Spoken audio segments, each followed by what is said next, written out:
Hello friends, आज हम एक ऐसी कहानी के बारे में बात करने वाले हैं जो 20th सेंचुरी की सबसे महान नॉवेल्स में से एक है। आज की कहानी है एफ स्कॉट फिट्जजेराल्ड द्वारा लिखी गई नॉवेल द ग्रेट गैट्सबी की। स्कॉट एक फेमस अमेरिकन नॉवेलिस्ट और शॉर्ट स्टोरी राइटर थे जिन्हें उनके नॉवेल्स के लिए जाना जाता है, जो 1920s के जैज एज को बेहतरीन तरह से दर्शाते थे। स्कॉट ने अपनी जिंदगी में बहुत सारे शॉर्ट स्टोरीज लिखी है, पर सिर्फ 4 नॉवेल्स को लिखा है, जिसमें से द ग्रेट गैट्सबी उनका सबसे चर्चित और प्रसिद्ध नॉवेल है। तो बढ़ते हैं इसकी कहानी की तरफ। यह कहानी के कथावाचक निक कैरवे है, जो इस कहानी के एक मुख्य किरदार भी है। निक एक जवान आदमी है जो येल ग्रेजुएट और वर्ल्ड वॉर 1 वेटरन भी है। निक मिनेसोटा से है और वो 1922 की गर्मियों में न्यूयॉर्क शिफ्ट होता है बॉन्ड बिजनेस के बारे में सीखने के लिए। निक लॉन्ग आइलैंड के वेस्टेक डिस्ट्रिक्ट में एक छोटे से भाड़े के घर में रहता है।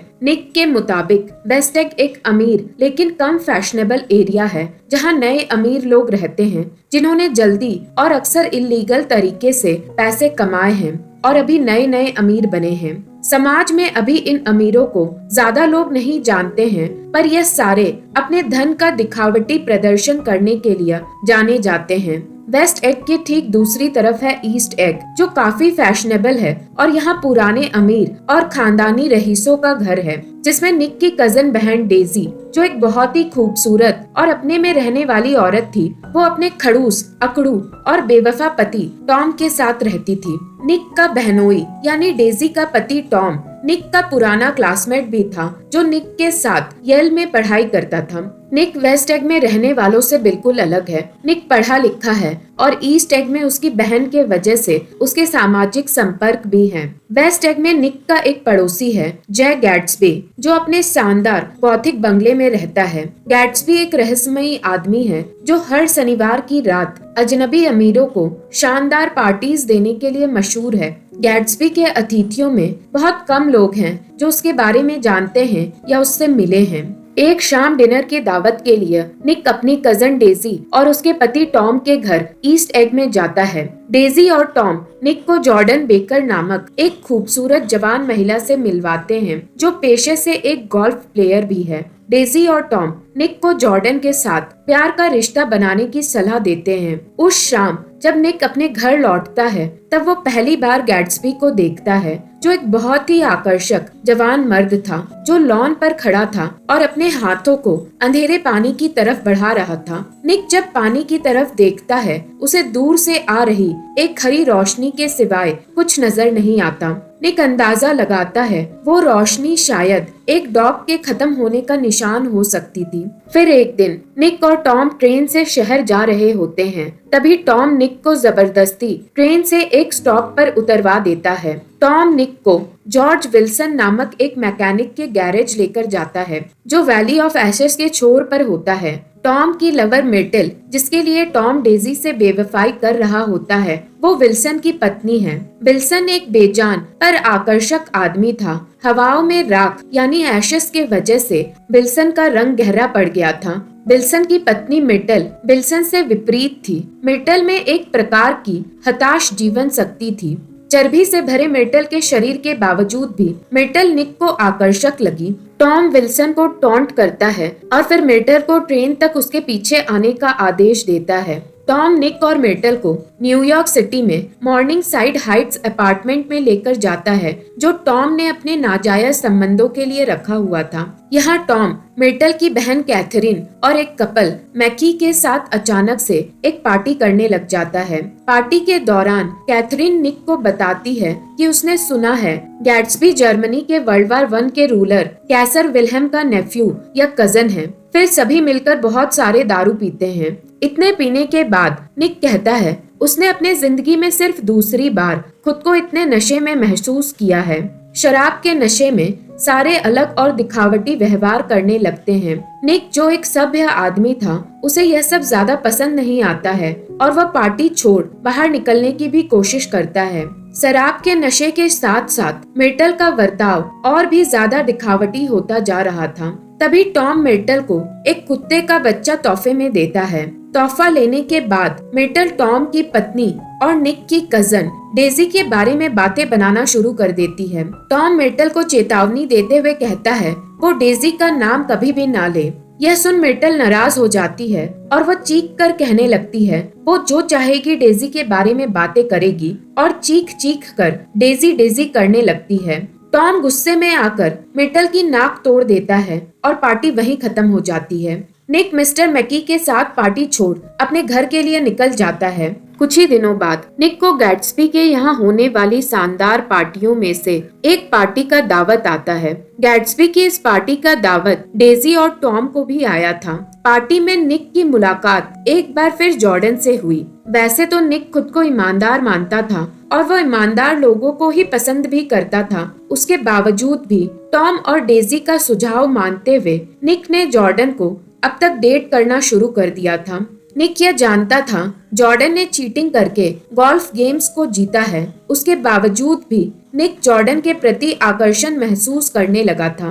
पार्टी में निक और जॉर्डन की मुलाकात गैट्सबी से हुई। गैट्सबी उसके ही तरह एक जवान मर्द था और अपनी अंग्रेजी जबान बरकरार रखता था। गैट्सबी जॉर्डन से अकेले बात करने के लिए कहता है। उसके बाद जॉर्डन के हवाले से निक को अपने रहस्यमय पड़ोसी के बारे में और भी ज्यादा बातें पता चलती है।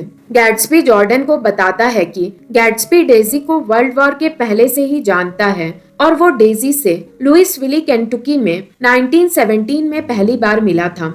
डेजी एक खूबसूरत जवान लड़की थी और शहर के सभी मिलिट्री ऑफिसर्स डेजी से प्यार करने लगे थे, पर डेजी लेफ्टिनेंट जे गैट्सबी के प्यार में पड़ गई थी, जो उसके घर के पास के बेस पर स्टेशन्ड था। उसी समय से गैट्सबी डेजी से बहुत ज्यादा मोहब्बत करने लगा था। जब गैट्सबी वॉर के लिए चला गया तो डेजी ने टॉम से शादी करने का फैसला किया। डेजी अपने शादी के दौरान अपने पति टॉम के प्रति वफादार रही, लेकिन टॉम ने वफादारी नहीं निभाई। निक को जॉर्डन से यह भी पता चलता है गैट्सबी ने वेस्ट एग में अपना बंगला सिर्फ डेजी के पास रहने के लिए खरीदा है। गैट्सबी, जिसका बंगला डेजी के घर के सामने की खाड़ी पर है, वो कई रातें अपने बंगले के पास से डेजी के डॉक के एंड पर हरी रोशनी को देखते हुए गुजार देता है। यह बात निक को एहसास दिलाती है उसने भी गैट्सबी को हरी रोशनी को पकड़ने की कोशिश करते हुए देखा था। गैट्सबी की इतनी असाधारण जीवन शैली और इतनी महंगी और बड़ी पार्टियां, जहां वो खुद आने वाले आधे से ज्यादा लोगों को जानता तक नहीं था, सिर्फ डेजी का दिल जीतने की एक कोशिश थी ताकि गैट्सबी एक बार फिर अपने पुराने प्यार को पा सके। गैट्सबी अब निक से चाहता था कि निक उसका और डेजी का एक बार फिर से मुलाकात करा दे, लेकिन गैट्सबी को यह भी डर था कि अगर डेजी को पता चल गया कि गैट्सबी अभी भी उससे प्यार करता है तो डेजी शायद उससे मिलने मना कर देगी। जॉर्डन से निक को यह भी पता चलता है कि मिर्टल ही वो औरत है जिसके साथ मिलकर टॉम डेजी के साथ बेवफाई कर रहा था। गैट्सबी का डेजी के प्रति इतनी मोहब्बत देखकर निक फैसला करता है वो गैट्सबी को डेजी से मिलवाने में गैट्सबी की मदद करेगा। निक डेजी को अपने घर पे चाय पे बुलाता है बिना यह बताए कि गैट्सबी भी वहाँ होगा। निक डेजी से यह भी कहता है वो टॉम को अपने साथ ना लेकर आए और अकेले आए। सब कुछ योजना के मुताबिक होता है। डेजी निक के घर पहुंचती है और गैट्सबी भी ऐसे आता है मानो सब कुछ अचानक हुआ हो।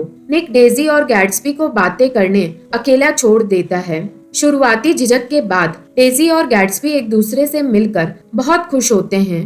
गैट्सबी का चेहरा खुशी से चमक उठता है और डेजी के आंखों से खुशी के आंसू गिरने लगते हैं। उसके बाद गैट्सबी निक और डेजी को उसके घर चलने कहता है। डेजी जब गैट्सबी के घर जाती है, गैट्सबी उसे अपनी सारी महंगी महंगी चीजों को दिखाता है और डेजी को यह भी बताता है कैसे वह उसके घर से आने वाली हरी रोशनी को रात रात भर देखा करता था और डेजी के साथ अपने आने वाले कल की सपनों में डूबा रहता था।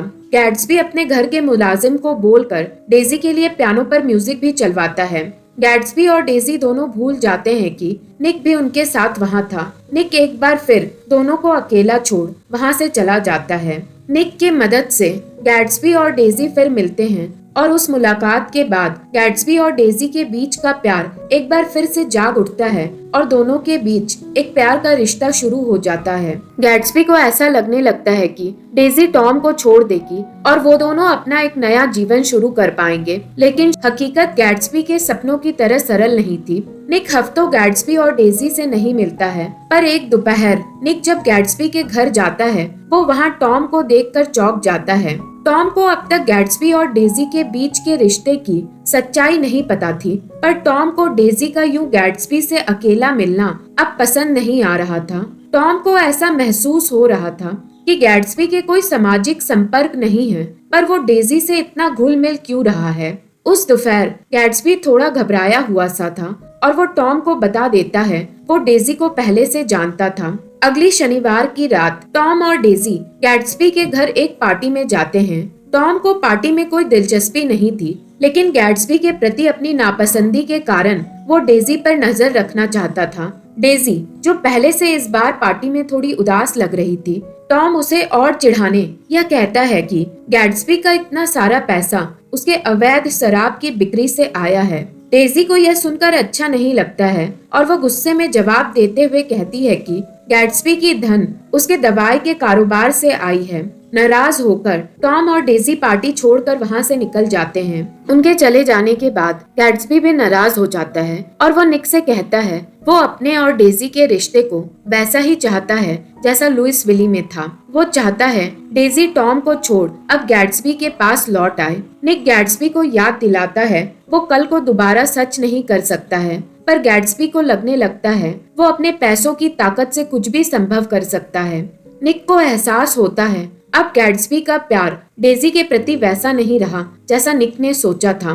फिर एक दोपहर निक टॉम के घर खाने पे जाता है। वहाँ जाकर वो देखता है जॉर्डन और गैट्सबी पहले से ही वहाँ मौजूद थे। उस दोपहर गैट्सबी टॉम और डेजी की बच्ची को वहाँ देखता है। गैट्सबी अपने आंखों पर यकीन ही नहीं कर पाता कि डेजी की टॉम के साथ एक बच्ची भी है। उस दोपहर गैट्सबी और डेजी के बीच में होने वाली बातचीत और आंखों से इशारेबाजी को देखकर टॉम को यह यकीन हो जाता है गैट्सबी और डेजी के बीच कोई नाजायज रिश्ता जरूर है। टॉम बस अब डेजी और गैट्सबी से उनका सच उगलवाना चाहता था। डेजी जो थोड़ी देर पहले कह रही थी वो बोर हो रही है, उसकी बोरियत दूर करने और सच्चाई सामने लाने टॉम न्यूयॉर्क सिटी के एक होटल में जाने का योजना बनाता है। वो गैट्सबी और डेजी को अकेले खुद की गाड़ी में भेजता है और खुद गैट्सबी की गाड़ी में टॉम और जॉर्डन के साथ होटल के लिए निकल जाता है।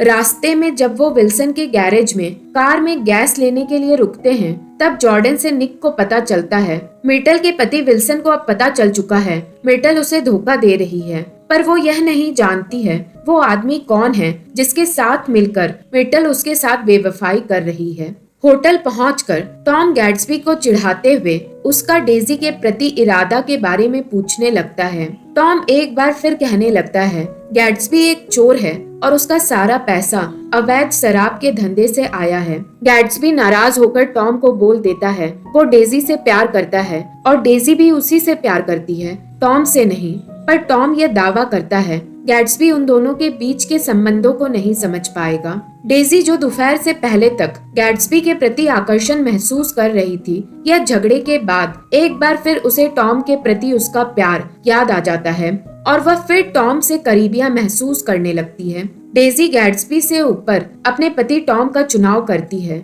यह सब कुछ गैट्सबी के हसीन सपने को वहीं तोड़ देता है।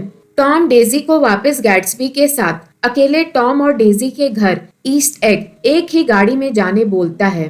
टॉम गैट्सबी के प्रति नफरत से भर जाता है और वो गैट्सबी को यह दिखाना चाहता है कुछ भी करके गैट्सबी उसे चोट नहीं पहुंचा सकता था। डेजी और गैट्सबी आगे निकल जाते हैं। निक टॉम और जॉर्डन के साथ पीछे अपनी गाड़ी में आ रहा था। तभी रास्ते में निक देखता है रास्ते में कोई बहुत बड़ा एक्सीडेंट हो गया था। पास के रेस्टोरेंट वाले से बात करने पर पता चलता है मरने वाली औरत मिर्टल थी, जो विल्सन की पत्नी और टॉम के साथ नाजायज संबंध वाली औरत भी थी। ज्यादा जानकारी मिलने पर निक को एहसास होता है मिर्टल की मौत उसी गाड़ी से हुई है जो गैट्सबी चला रहा था। टॉम के घर पहुंचने पर निक देखता है गैट्सबी वहीं झाड़ियों के पीछे छुपा बैठा है। निक को देखकर गैट्सबी बाहर निकलकर निक को बताता है मिर्टल का एक्सीडेंट टॉम की ही गाड़ी से हुआ था, पर वो गाड़ी गैट्सबी नहीं बल्कि डेजी चला रही थी और गैट्सबी टॉम के घर इसलिए छुपकर बैठा है ताकि वह यह देख पाए टॉम डेजी को कहीं कोई चोट तो नहीं पहुंचा रहा। गैट्सबी ने निक को बोला वो मिर्टल के इल्जाम अपने सर पर लेने के लिए तैयार है, बस निक अंदर जाकर यह सुनिश्चित कर ले डेजी ठीक है। निक जब अंदर जाता है वो देखता है डेजी और टॉम के बीच सुलह हो चुकी थी, उनके मतभेद खत्म हो चुके थे और वह साथ में आराम से बैठकर फ्राइड चिकन खा रहे थे और बातें कर रहे थे। डेजी का व्यवहार ऐसा था मानो कुछ हुआ ही ना हो। निक गैट्सबी को चांद के अंधेरे में छोड़कर वहां से अकेले चला जाता है। बेचैनी से उस रात निक को नींद नहीं आई। वो सुबह होते ही गैट्सबी के पास गया। गैट्सबी ने निक को बताया वह सुबह के 4 बजे तक डेजी का इंतजार टॉम के बंगले पर कर रहा था, पर वो बाहर नहीं आई। उसने यह भी बोला वो और टॉम ठीक थे और टॉम ने डेजी को कोई चोट भी नहीं पहुंचाया। गैट्सबी उदास था और वह यह बार बार दोहराता रहा कैसे वो डेजी से हमेशा से प्यार करता है, कैसे डेजी ने उसे जंग में जाने से पहले वादा किया था वो उसका इंतजार करेगी, पर टॉम की सामाजिक हैसियत को देखते हुए उसने टॉम से विवाह कर लिया। निक गैट्सबी को यह समझाने की कोशिश करता है वो डेजी को भूल जाए, पर गैट्सबी मानना नहीं चाहता था कि अब डेजी उसकी नहीं हो सकती थी। निक गैट्सबी को उसकी हालत में छोड़कर काम पर निकल जाता है। विल्सन अपनी पत्नी मिर्टल को खोकर बहुत दुखी था। विल्सन ने टॉम को वो गाड़ी चलाते हुए देखा था, इसलिए विल्सन को यह यकीन था टॉम मिर्टल के कातिल के बारे में जरूर जानता होगा।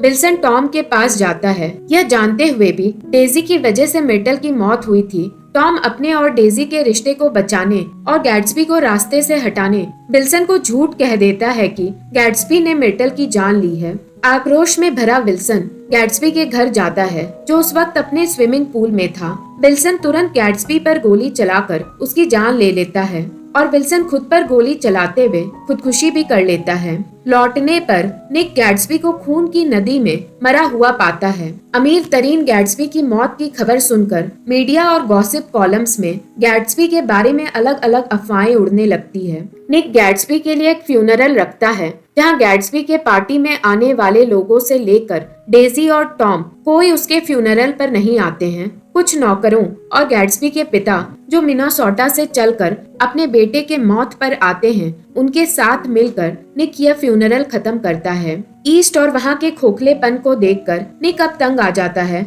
वो फैसला करता है वो वापस मिडवेस्ट लौट जाएगा। जॉर्डन भी एक आदमी से सगाई कर लेती है और निक और जॉर्डन का रिश्ता यहीं खत्म हो जाता है। जाने से पहले निक की मुलाकात टॉम से होती है जो उसे बोलता है उसने ही विल्सन को गैट्सबी के खिलाफ भड़काया था।